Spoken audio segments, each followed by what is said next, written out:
정치적 사안에 대한 갈등으로 온 나라가 혼란스러웠던 2019년이 지나갔다. 새해를 맞아 갈등과 대결을 넘어 화해와 평화가 찾아오길 모두가 바라고 있지만 해법을 찾기가 쉽지는 않아 보인다. 사회는 물론 교회 내부적으로도 갈등이 심각한 가운데 맞은 2020년. 교회와 그리스도인은 어떤 마음으로 한 해를 보내야 할까? 지난해 목회 활동을 마무리하고 말씀 사역을 펼치고 있는 소망교회 김지철 은퇴 목사를 만나 갈등 사회 속에서 그리스도인은 어떻게 살아가야 할지 그 생각을 들어봤다. 목사님 안녕하세요. 예, 안녕하세요. 예, 새해 복 많이 받으세요. 예. 지난 한 해 우리 사회에 참 많은 일이 있었는데요. 목사님 개인적으로도 지난 한 해는 큰 변화가 있는 해였죠. 아, 예. 오랜 목회 활동을 마무리하시고 은퇴하신 해였는데 은퇴하시는 시점에 느꼈던 소외도 있겠지만 1년의 시간이 지나고 나서 지금 느끼는, 지금 돌아보는 과거 목회에 대한 소외는 좀 새롭지 않을까 싶은데. 사실 소망교회 16년을 하면서 저 자신은 뭐 최선을 다해 그렇게 했다고 여겨졌지만 16년을 이렇게 되돌아보니까 이런 점이 좀 부족한 점도 있지 않았는가 그런 생각을 해보게 됩니다. 첫째는 이제 교회 성도님들과 또 함께 또 나누었던 우리 장로님들과 더 많은 소통과 이 만남과 또 이런 교제를 할 수 있었던 부분을 좀 못하지 않았는가. 사실 소망교회가 그 갈등의 자리도 많이 있었습니다. 그때 더 많이 이야기하고 더 많이 나눔을 가졌다면 그런 갈등의 지수들이 훨씬 줄어들지 않았겠는가. 그래서 그분들을 생각하면 한편으로는 죄송한 마음도 듭니다. 또 다른 하나는 내가 말씀을 더 깊이 사모하고 또 열정을 갖고 말씀을 증거하는 일에 더 매진할 수도 있었을 텐데 하는 이제 끝나고 나니까 아쉬움이 그렇게 듭니다. 말씀에 대한 사랑 그리고 말씀을 자기 것으로 삼으면서 예수님이 선포했던 하나님 나라 운동을 그런 열정으로 막 쏟아부을 수 있다고 하면 교회 공동체라고 하는 어떻게 보면 전통적인 그런 공동체의 새로운 희망 또 새로운 비전을 제시하는 역사가 나타나지 않을까. 그러면서 제가 더 사역할 때 더 큰 열정을 갖고 해야 되지 않았을까 하는 그런 마음의 아쉬움이 있는데 또 그것은 이제 후배들에게 넘겨주어야 할 사항인 것 같습니다. 그 목회하시면서 교회 안에서 느꼈던 갈등에 대해서 간략하게 언급하셨지만 최근에 우리 사회는 정치적 사안 등으로 인해서 심각하게 갈등을 하고 있거든요. 목사님은 우리 사회 갈등에 대해서 어떻게 보고 계신가요? 이 갈등이라고 하는 것이 갖고 있는 것이 사실은 꼭 나쁜 것이라고만 할 수는 없습니다. 근데 이제 갈등이라고 하는 것이 갖고 있는 긍정적인 측면은 우리가 의사를 자유롭게 표현하는 자유국가에 살고 있다고 하는 그 자랑입니다. 어떻게 보면 지금 공산주의 국가인 그 중국 같은 데만 해도 그런 표현의 자유가 자유롭지가 않습니다. 그리고 우리가 민주적 정치 질서를 갖고 있다고 하는 그런 자부심이기도 합니다. 그런데 이게 부정적인 측면으로 갈등이 자꾸만 증폭이 되는 것입니다. 이게 문제가 해결되는 갈등을 해결할 수 있는 그런 시스템이 망가지고 있다는데 한국의 이 사회적인 문제가 있다고 할 수가 있습니다. 이것이 망가지다 보니까 상대방을 존중하는 대화적 파트너로 인정하는 것이 아니라 나와 다른 의견을 이야기를 하면 너는 내 편이 아니고 너는 상대방이라고 하는 것을 넘어서서 너는 나하고는 다른 적군이야, 적대자야 라고 하는 것으로 상대방을 비난하고 조롱하고 더 이상 함께 가야 할 좋은 동지로서 이해를 하지 않고 있다는 데 문제가 있는 것입니다. 저는 그래서 이제 염려하는 것이 그것입니다. 이 갈등을 국민들이 만드냐, 교인들이 만들고 있느냐? 아니에요. 누가 만들고 있느냐? 정치적 권력을 가진 사람들이 만들어가고 있어요.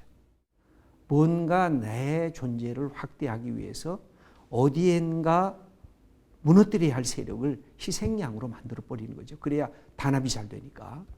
이것을 정치 권력을 가진 사람들이 하고 있고, 교회 공동체 안에서 보면 영적인 권력을 가진 사람들이 만들어가고 있어요.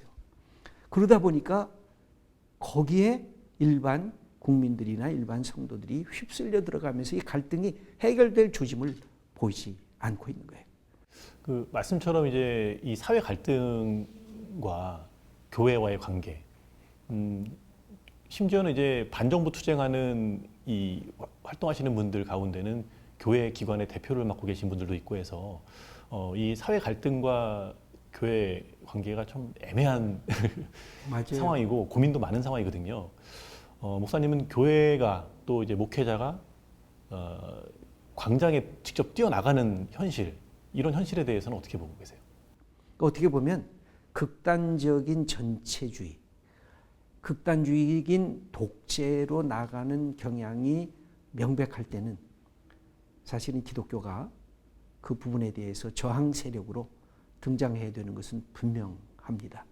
근데 이제 문제는 그 지점에 와 있는가 안 와 있는가가 이게 이제 생각에 따라서 이제 달라지는 거죠.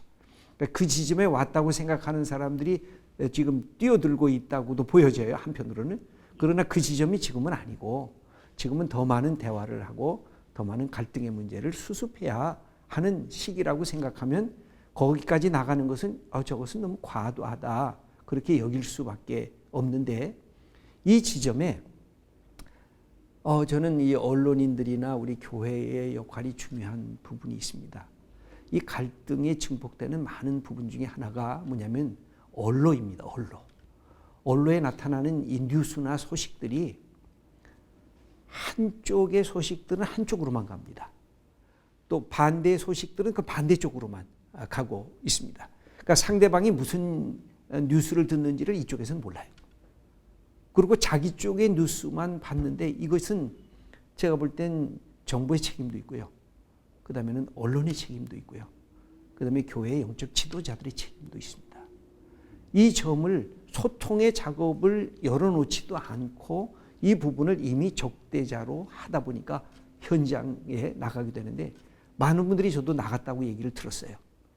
어떤 분들은 서초동 촛불 집회에 나갔고, 어떤 사람은 광화문 태극기 집회에 나갔다. 근데 두 분 다들이 다 나라 사랑하는 사람들이거든요. 이 나라가 바르게 하나님이 원하시는 공의와 정의의 나라가 되기를 열망하는 사람들인데 왜 이렇게 갈라져 있느냐. 이 부분은 제가 다시 말씀드리지만 힘 있는 권력자, 힘 있는 영적 지도자들의 책임입니다. 그 말씀처럼 대화가 되게 중요할 텐데, 요 근래 분위기는 대화보다는 선택을 강요하는 느낌이 좀 강한 것 같아요. 맞아요. 예, 뭐 둘 중에 하나를 택하라는 거죠, 예, 무조건. 특정 사안에 대해서는 뭐 그 찬성 반대를 넘어서서 다양한 생각도 필요한 텐데, 너는 이 편이니 내 편이니 뭐 이런 어떤 그 선택을 강요하는 상황. 그러다 보니까 교회 안에서 좀 자유롭고 열려 있는 생각들이 공유되는데 좀 제한이 되고 있진 않나, 이런 생각도 들거든요. 실제적으로 이제 뭐 이걸 우파 좌파라고 할 수도 있고, 하나는 진보와 보수라고도 할 수 있고, 뭐 여러 가지로 표현할 수가 있는데, 이것을 같이 대화를 하려고 하면 이 소통 갈등의 대화적 메커니즘이 있어야 되거든요. 이게 메커니즘이 굉장히 중요한 겁니다. 근데 메커니즘을 만들려고 그러면 그것이 뭐가 필요하냐면 중심적 세력이 힘이 단단히 있어야 돼요. 근데 지금 한국의 정치 세력이나 그다음에 교회의 공동체에 있어서 지금 어렵게 문제가 되는 것이 이 중심적 힘들이 점점 쇠퇴해 가고 있다는 거예요. 그러니까 뭐가 더 커지고 있느냐? 양쪽의 것들이 점점 커져나가고 있다는 거죠. 이게 정치도 저는 이 한국의 이 사회적 정치나 이 사회성이나 경제나 일단은 생명체라고 생각을 합니다. 생명체라고 하는 것은 뭐예요? 다이나믹이 있는 거거든요. 그 속에서 왔다 갔다 하는 것이 있고, 그래서 저는 종종 그런 구절을 날개로 표현했거든요. 좌익, 우익. 옛날부터 그랬잖아요. 이게 날개거든요. 근데 날개가 갈등을 안 일으키려고 하면 중심의 몸통이 힘이 있어야 돼요. 근데 이 양자를 너는 왜 날개냐? 왜 오른쪽으로 넘어가냐? 이게 잘리잖아요? 그럼 새는 날을 수가 없어요. 새가 공중을 날아 올라가려고 하면 양쪽 날개가 튼튼히 있어요. 그러니까 양쪽 날개가 있다는 게 나쁜 게 아니에요. 나는 우파적 사고를 갖고 있다. 받아들여야죠. 나는 좌파적 사고를 갖고 있다. 그것도 존중해 줘야죠. 우리 한국교회가 공동체 안에서 우파적 사고를 갖고 있는 나이 드신 어른들이 있으면 그냥 용납을 하셔야 돼요. 아, 저분들이 6.25 전쟁의 아픈 고난을 경험하면서 공산주의가 갖고 있는 그 처절한 상황성을 경험했던 분들이거든요. 젊은 세들이 갖고 있는 진보적인 것, 이 지금 글로벌한 세계 속에서 그렇게 고루한 전통적 세계만 붙잡혀 있을 수 없다라고 하는 생각을 갖고 한다면 그것도 귀한 것이기 때문에 받아들여야 돼요. 근데 이것을 누군가가 탐욕적인 사람들, 이기적인 자기 욕망을 채우는 사람들, 그것이 권력자이건 그것이 경제적 권력자이건 영적 권력자이건 이런 사람들이 이것을 자기 것으로 몫으로 하면서 이 갈등을 자꾸만 긍정적으로 에너지화시키는 것이 아니라 부정적인 에너지로 이것을 만들고 있다는데 한국의 정치, 경제, 사회 그리고 우리 교회 공동체에서의 아픔이 그대로 노출되고 있는 것입니다. 이것이 이제 우리가 갖고 있는 우리 해결해야 될 부분이고 같이 가슴 아파해야 할 그런 부분입니다. 그 갈등을 교회가 어떻게 대해야 되는가를 언급을 좀 해주신 건데요. 사실 교회 공동체는 이 갈등을 상대방을 인정하는 것을 넘어설 필요도 있지 않겠습니까? 그렇죠. 좀 화해하고 평화롭게 지내기 위한 어떤 노력도 필요할 텐데 갈등을 인정하는 것만으로는 부족하지 않을까 싶은데요, 교회 안에서는. 잘못된 것을 그냥 용인하라는 것이 아니라 이 시대가 갖고 있는 불의와 악을 지적을 해야죠. 그래서 때로는 갈등도 일어날 수밖에 없어요. 나는 하나님 나라 운동이라고 하는 것은 갈등이 없는 화해가, 갈등이 없는 평화가 아니라 갈등이 있는데 갈등을 넘어서는 평화요, 갈등을 넘어서는 화해라. 그렇게 이야기할 수가 있을 것 같습니다. 그런 점에서 보면 항상 예수님은 그래서 이 갈등 사회 속에서 뭘 했냐면 제3의 지점을 얘기했어요. 제3의 지점. 그게 뭐냐? 하나님 나라예요. 이 수평적인 삶을 꿰뚫고 쳐부시는 그 하나님의 개입, 하나님의 섭리. 그게 제3의 지점. 그래서 오늘날도 우리가 단순히 여다, 나는 여편이다, 나는 야편이다, 나는 진보다 보수라는 이 개념 속에 우리를 함몰시켜서는 안 돼요. 예수 믿는 그리스도인들이. 우리는 그것을 뛰어넘는 자리. 그러나 성정적으로는 나는 야를 지정할 수도 있고 여를 지지할 수도 있겠죠. 내가 투표장에 4월 달에 있는 총선의 투표장에 가면 여를 찍을 수도 있고 야를 찍을 수도 있죠. 그거는 그 사람이 갖고 있는 자유지만 항상 그것을 뛰어넘는 제3의 지점. 그것을 우리는 붙들고 있어야 되는데 그 지점을 놓치는 순간에 기독교의 공동체는 뭐가 되느냐면 정치 집단화되고 정치 이데올로기가 되고 영적인 것을 얘기하지만 영적인 우상성으로 빠지게 되고 침몰하게 됩니다. 저는 그 점에 대해서는 우리가 더 많은 이런 성경을 통한 신학적인 함의를 갖고 논의를 해야 할 지금 과제를 부여받고 있다고. 교회가 사회로부터 신뢰받지 못하고 있다. 뭐 이런 말들이 뭐 이제 근래도 아니에요. 상당히 오랜 기간 동안 지금 교회 안에서 이야기가 되고 있거든요. 근데 이 말은 달리 표현하자면은 교회가 세상에 전하는 복음이 비기독교인들에게 들려지지 않는다라는 걸로도 해석이 될 수 있을 것 같아요. 뭔가 좀 개선이 필요할 텐데 교회가 어떤 노력을 기울여야 된다고 생각하시나요? 예수님은 참 거룩하신 분이면서 매력적인 분이셨거든요. 그러니까 당대에 오셨을 때 사람들이 환호를 했어요. 그 환호를 한 이유는 예수님이 당대의 서기관들과 바리새인들과 너무나 달랐어요. 종교 지도자들과 달랐어요. 예수님의 하나님 나라 운동도 그렇고 예수님이 갖고 계신 관심은 뭐였느냐? 핵심이 사람이었어요. 그래서 누가복음 4장에 보면 주의 성령이 내게 임하셨으니 내가 가난한 자에게 복음을, 억눌린 자에게 해방을, 눈먼 자에게 눈을 뜨게 함을, 갇힌 자에게 다시 풀려나게 함을. 그러면서 이 땅에서 버려진 자라고 하는 연약한 자들에 대한 관심을 표명하면서 예수님의 운동이 밑바닥에서부터 시작이 되기 시작을 했어요. 인간을 존중하고 인간을 회복시키고 그러면서 하나님의 그 나라의 질서가 이 땅에 임하기를 바랐던 것이 예수님이 갖고 있었던 하나의 그 삶의 목표요. 이 땅에 오신 이유입니다. 그래서 총체적으로 인간이 갖고 있는 모든 억눌림에서부터의 해방의 역사를, 그래서 너는 생명체로 살아라. 너는 하나님의 아들과 딸로 살아라. 라고 하는 새로운 인간상에 대한 제시였기 때문에 사람들이 그렇게 쫓아올 수밖에 없었거든요. 저는 이 예수님의 이야기를 회복시키는 게 다시 교회가 매력적인 교회가 되는 길이 아니겠는가. 예수님이 매력적이라는 걸 못 가르치면요, 교회가 무슨 매력이 있습니까? 예. 하나도 매력 없습니다. 예수님의 얘기를 다시 시작하셔야 돼요. 그래야 교회가 살아나는 그 길로 접어들 것입니다. 어지럽고 혼란스러운 상황에서 2020년을 맞았는데요. 끝으로 이제 시청하시는 분들께 2020년을 어떻게 보냈으면 좋겠다. 당부의 말씀 한 말씀 해주시죠. 예.